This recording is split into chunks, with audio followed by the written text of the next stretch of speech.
everyone, my name is Haley Eslick and I'm going to be talking about the reservoir and the signs and symptoms of pertussis today.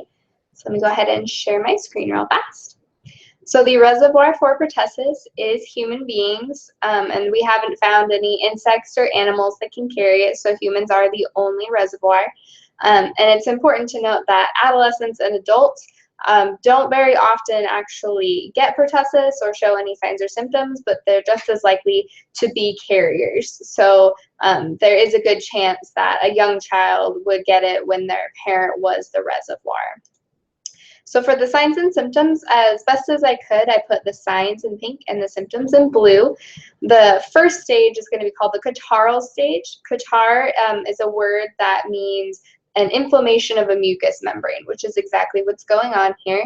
So that first stage, you'll just see a very low-grade fever, runny nose, sneezing, and an occasional cough. This is not the actual whooping cough that we're all familiar with, just like a little bit of a dry, maybe a tiny bit of mucusy cough.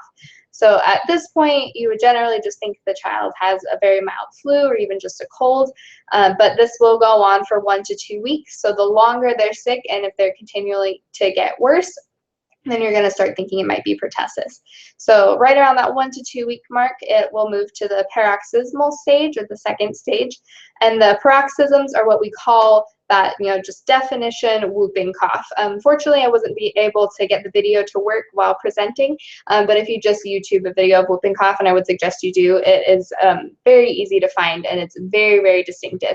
So they will have a very long period of coughing and then draw in this really deep, high-pitched breath, and the problem is just that they can't get as much oxygen as they need, so that's what causes that strange sound, and because of that, they also may turn blue during attacks because they're not getting that oxygen, and they might also vomit during these attacks because they are just coughing so hard it can make you gag, and you just have mucus like floating around in your throat, and it just makes it very easy for you to vomit, especially children in particular, because they aren't able to control these attacks as well.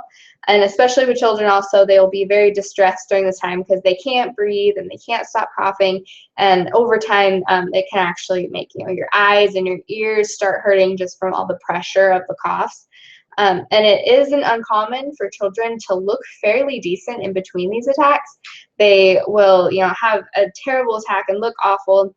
And then in between them, they will be able to get up and keep playing, and they just don't look deathly sick like you might see with a child that has a really bad flu or something like that. And those do happen about 15 per day, and they are a little bit more common at night, but not a whole ton. And then the third stage is the convalescent stage, and this is where you are recovering. And children will recover a lot slower than adults will. That cough will just persist for a very long time. They will get less severe over time, but it's just they can't quite kick it for a long time. And those residual effects, like I said, will last for up to months. And then they will also return when you have other just like minor respiratory infections or even just something like a cold, because you've had whooping cough in the past. Sometimes those paroxysms will return even if just minorly during those attacks.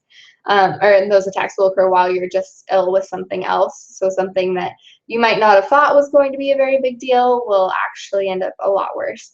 And I found this graph that shows about how long each stage lasts. And the big takeaway from that is just that it's a very long time. You are sick for absolutely weeks, even with being very ill for a long time, and then just slightly ill for weeks to months, usually weeks for adults. And that is everything.